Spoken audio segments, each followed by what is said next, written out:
Actually no bigger honor than coaching your national team. You're representing 140 crore Indians and more across the globe as well.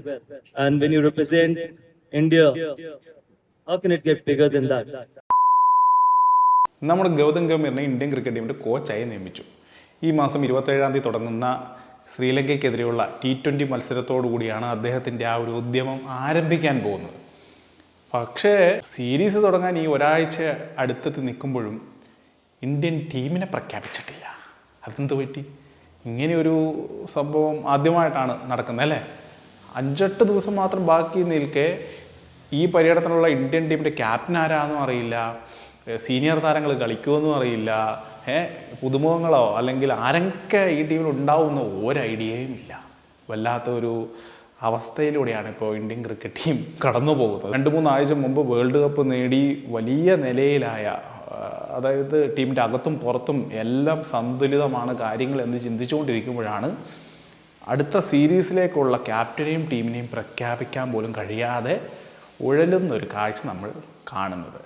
അതിന് പ്രധാന കാരണം ഗൗതം ഗംഭീറിൻ്റെ ചില പിടിവാശികളും ചില കർക്കശ നിലപാടുകളും BCCIയോടുള്ള ചില അഭിപ്രായ വ്യത്യാസങ്ങളുമാണ് എന്ന് പറയുന്നു. നമ്മൾ ഓൾറെഡി ഒരു വീഡിയോയിലൂടെ പറഞ്ഞാണ്, ഗൗതം ഗംഭീറിനെ രാഹുൽ ദ്രാവിഡിനെ ഡീൽ ചെയ്തതുപോലെ BCCIക്ക് ഡീൽ ചെയ്യാൻ കഴിയില്ല. കാരണം കുറച്ച് വാശിയും വാശീനങ്ങൾ കൂടുതൽ കുറച്ച് ദുർവാശിയും ഇടയ്ക്ക് വഴക്കൊക്കെ ഉണ്ടാക്കുന്ന ഒരാളാണ് ആക്ച്വലി ഈ ഗൗതം ഗംഭീർ. അതായത് ചിലപ്പോൾ ടീമിന് നല്ലതായിരിക്കാം, കാരണം അദ്ദേഹം കൊൽക്കട്ടനെ ക്യാപ്റ്റനായിട്ടും മെൻറ്ററായിട്ടും ഒക്കെ കപ്പടിപ്പിച്ച ആളാണ്. പക്ഷേ അത് പെട്ടെന്ന് അങ്ങോട്ട് അംഗീകരിക്കാൻ സാധിച്ചെന്ന് വരില്ല. ഗൗതം ഗംഭീർ കോച്ചായിട്ട് നിയമിതനായപ്പം അദ്ദേഹത്തിൻ്റെ ഈ പറയുന്ന കോച്ചിങ് സ്റ്റാഫുകളിൽ ഉണ്ടായിരിക്കേണ്ട കുറച്ച് പേരുകൾ BCCIക്ക് കൊടുത്തു. ഭൂരിപക്ഷം പേരുകളും BCCI തള്ളി. ബൗളിംഗ് കോച്ചായിട്ട് വിനയ് കുമാർ വേണമെന്ന് പറഞ്ഞു, പിന്നെ BCCI പറഞ്ഞു പറ്റില്ല എന്ന് പറഞ്ഞു. അത് കഴിഞ്ഞ് ബാലാജി വേണമെന്ന് പറഞ്ഞു, പറ്റില്ല എന്ന് പറഞ്ഞു. പിന്നെ സൗത്ത് ആഫ്രിക്കൻ പ്ലെയർ മോണി മോർക്കൽ വേണമെന്ന് പറഞ്ഞു. പിന്നെ നെതർലൻഡ്സിൻ്റെ അതൊരു താരം വേണമെന്ന് പറഞ്ഞു. എല്ലാം BCCI ഇങ്ങനെ തള്ളിക്കൊണ്ടേയിരുന്നു. ആകെ ഗൗതം ഗംഭീർ പറഞ്ഞതിൽ പകുതി സമ്മതം മൂളിയിരിക്കുന്നത് ഒരേ ഒരാളെയാണ്, അതായത് ബാറ്റിംഗ് കോച്ച് അല്ലെങ്കിൽ അസിസ്റ്റൻറ്റ് കോച്ചായിട്ട് അഭിഷേക് നായർ വരണമെന്നാണ് ഗൗതം ഗംഭീർ പറയുന്നത്. BCCI നോക്കാം എന്ന് പറഞ്ഞിരിക്കുകയാണ്. ബാക്കി എല്ലാം തള്ളുകയായിരുന്നു. അതോടൊപ്പം തന്നെ ഇപ്പം ഗൗതം ഗംഭീറിനോട് പറഞ്ഞിരിക്കുകയാണ്, എല്ലാം അങ്ങനെ കോച്ചിൻ്റെ ഇഷ്ടപ്രകാരം നടക്കുമെന്ന് വിചാരിക്കരുത്. ക്യാപ്റ്റനെ നിയമിക്കലും ടീമിനെ തിരഞ്ഞെടുക്കലും പിന്നെ അസിസ്റ്റൻറ്റ് കോച്ചിങ് സ്റ്റാഫുകൾ തിരഞ്ഞെടുക്കലും എല്ലാം കോച്ചിന് ആയിട്ട് വിട്ടുകൊടുക്കുന്നത് നിങ്ങൾ പ്രതീക്ഷിക്കേണ്ട. ആക്ച്വലി ദ്രാവിഡ് കോച്ചായിരിക്കെ വരെ കോച്ചുകളുടെ സ്വാതന്ത്ര്യമായിരുന്നു അവരുടെ അസിസ്റ്റൻസിനെ തിരഞ്ഞെടുക്കുക എന്നുള്ളത്. ഇത് എല്ലാ അധികാരവും കൊടുത്ത് ഞങ്ങൾ ഗൗതം ഗംഭീറിനെ കോച്ചാക്കിയത് BCCI പറഞ്ഞിട്ട് നിയമിച്ചതിന് ശേഷം അദ്ദേഹം പറയുന്നത് ഒന്നും കേൾക്കാത്ത സ്ഥിതിയിലാണുള്ളത്. അതാണ് ഇപ്പോഴത്തെ ഈ ഒരു അരക്ഷിതാവസ്ഥയ്ക്ക് കാരണം. സെലക്ഷൻ നടക്കുന്നില്ല, ക്യാപ്റ്റനെ തിരഞ്ഞെടുക്കൽ നടക്കുന്നില്ല, പിന്നെ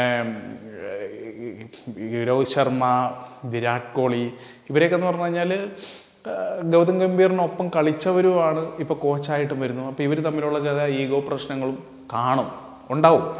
ഗൗതം ഗംഭീർ പറയുന്നത് സീനിയർ താരങ്ങളായ രോഹിത് ശർമ്മയും വിരാട് കോഹ്ലിയും നിർബന്ധമായിട്ടും ശ്രീലങ്കൻ പര്യടനത്തിൽ വേണമെന്നാണ്. പക്ഷെ അവർക്ക് വലിയ താല്പര്യമില്ല ഇപ്പോൾ ശ്രീലങ്കയിൽ പോയി കളിക്കാൻ. ചെറിയ ഒരു വെക്കേഷൻ മൂഡിലൊക്കെയാണ് അവരുള്ളത്. പക്ഷേ ഗൗതം ഗംഭീർ ഇങ്ങനെ വാശി പിടിക്കുകയാണ്.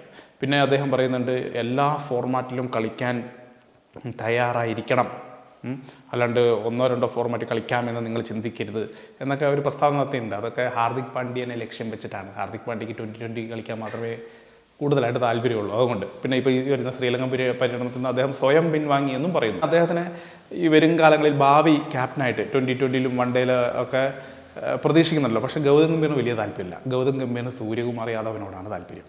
രോഹിത് ശർമ്മയ്ക്കും സൂര്യകുമാർ യാദവിനോടാണ് താല്പര്യം. അത് മുംബൈ ഇന്ത്യൻസ് പ്രശ്നങ്ങൾ എന്ത് തന്നെയായാലും അതൊക്കെ ഇന്ത്യൻ ടീമിലേക്കും കയറി വരികയാണ്. സംഭവം കപ്പൊക്കെ അടിച്ചെങ്കിലും ഇനി വരും കാലങ്ങളിൽ ടീമിൻ്റെ ഉള്ളിലെ പ്രശ്നങ്ങൾ വഷളാവാൻ സാധ്യത കാണുന്നുണ്ട്. കാരണം ഗൗതം ഗംഭീറിൻ്റെ ഈ ഒരു ആറ്റിറ്റ്യൂഡ് സെലക്ടേഴ്സും BCCIയോടൊക്കെ ഈ ധാരണ പിശകുകളൊക്കെ കാരണം ഗ്രൗണ്ടിൽ നല്ല രീതിയിൽ കളിച്ചുകൊണ്ടിരിക്കുന്ന ഇന്ത്യക്ക് ഒരു വിനയാവുമോ എന്ന് കണ്ടറിയണം. പിന്നെ വേറെ കാര്യമുണ്ട്, ഒന്നും നടന്നില്ലെങ്കിൽ ഗൗതം ഗംഭീർ കളഞ്ഞിട്ടങ്ങ് പോകും. പുള്ളി ഈ കോൺട്രാക്റ്റും കരാറൊന്നും പുള്ളിക്ക് വിഷയമുള്ള കാര്യമല്ല, നമ്മളിതിന് മുമ്പും കണ്ടിട്ടുള്ളതാണ്. പുള്ളി പറയും എന്നാൽ പിന്നെ നിങ്ങളെന്താണെന്ന് വെച്ചാൽ കാണിച്ചോ, ഞാനില്ലാന്ന് പറഞ്ഞാൽ ഇപ്പോൾ രാജിവെച്ച് പോകും. അപ്പോൾ ഇന്ന് ടീമിനെ പ്രഖ്യാപിക്കുമെന്നാണ് എല്ലാവരും ഉറ്റുനോക്കുന്നത്. കാരണം ഇന്ന് 18-ാം തീയതി ആയി. ഇനിയിപ്പോൾ 9 ദിവസം കൂടിയേ ഉള്ളൂ. അറ്റ്ലീസ്റ്റ് 2020 ടീമിൻ്റെ എങ്കിലും ക്യാപ്റ്റനെയും ടീമിനെ ഇന്ന് പ്രഖ്യാപിക്കുമെന്നാണ് വിചാരിക്കുന്നത്. നമ്മുടെ സഞ്ജു സാംസൺ എത്തുമോ എന്നാണ് as A Malayali, as A cricket fan എന്ന രീതിയിൽ നമ്മൾ ഉറ്റുനോക്കുന്നത്. ഋഷഭ് പന്ത് ടീമിലേക്ക് മടങ്ങി എത്തിയെങ്കിലും വലിയൊരു ഇമ്പാക്റ്റ് ഒന്നും ഈ പറയുന്ന വൈറ്റ് ബോൾ ഫോർമാറ്റിൽ അദ്ദേഹത്തിനെ കൊണ്ട് സാധിക്കുന്നില്ല. അത് അദ്ദേഹം ആക്സിഡൻറ്റ് പറ്റുന്നതിന് മുമ്പും ആക്സിഡൻറ്റ് കഴിഞ്ഞതിന് ശേഷവും IPL-ലാണെങ്കിൽ പോലും IPL 3-4 50 ഒക്കെ അടിച്ചെങ്കിലും അതൊക്കെ ഒന്നെങ്കിൽ ജയിക്കുമെന്ന് ഉറപ്പുള്ള കളി അല്ലെങ്കിൽ തോക്കുമെന്ന് ഉറപ്പുള്ള കളി, അതിലൊക്കെയാണ് അദ്ദേഹം 50 ഒക്കെ അടിച്ചത്. അല്ലാതെ അദ്ദേഹത്തിൻ്റെ ഒരു ഇന്നിങ്സ് കൊണ്ട് ജയിച്ചിട്ടൊന്നുമില്ല. പക്ഷേ ടെസ്റ്റ് ക്രിക്കറ്റിൽ ഇനി മറ്റൊരു കീപ്പറെ നമ്മൾ ആലോചിക്കുകയോ നോക്കുകയോ വേണ്ട. അതിപ്പോൾ ധ്രുവൽ മറ്റേ ഭരത്താണെങ്കിലും ഭരത്തല്ലെങ്കിൽ തന്നെ പരാജയമായിരുന്നു. ആരെയും നോക്കേണ്ട കാര്യമില്ല. ഋഷഭ് പന്ത് അവിടെ സേഫാണ്. അദ്ദേഹം നല്ല രീതിയിൽ കളിക്കും. അറ്റാക്കിംഗ് മോഡിലുള്ള ടെസ്റ്റ് ക്രിക്കറ്റ് കളിക്കും. പക്ഷേ വൺ ഡേയിലൊക്കെ ഇനി സഞ്ജു സാംസൺ വരട്ടെ അല്ലേ? സഞ്ജു സാംസണിൻ്റെ ഡോർ ഓപ്പണായി കിടക്കുകയാണ് എന്നാണ് ഞാൻ വിശ്വസിക്കുന്നത്. ഗൗതം ഗംഭീറിനും കുറച്ച് താല്പര്യമുള്ള ആളാണ് സഞ്ജു സാംസൺ. കോച്ചാവുന്നതിന് മുമ്പേ, കോച്ചായതിനു ശേഷം എന്താവുമെന്ന് അറിയില്ല. അജിത് അഗാർക്കറിനും നല്ല താല്പര്യമുള്ള ആളായിരുന്നു, അല്ലെങ്കിൽ ഇഷ്ടമുള്ള ഒരാളായിരുന്നു സഞ്ജു സാംസൺ. പക്ഷേ അദ്ദേഹം സെലക്ടർ ആയതിനു ശേഷം സഞ്ജു സാംസനെ കണ്ടില്ല എന്ന് നടിച്ചുകൊണ്ടിരിക്കുകയായിരുന്നു കുറേ നാൾ. പിന്നെ ട്വിറ്ററിലെയും ഇൻസ്റ്റാഗ്രാമിലെയും സോഷ്യൽ മീഡിയയിലെയും എല്ലാം ശക്തമായ തെറിവിളി കാരണമാണ് സഞ്ജു സാംസനെ വേൾഡ് കപ്പിലേക്ക് അടക്കം എടുത്തത്.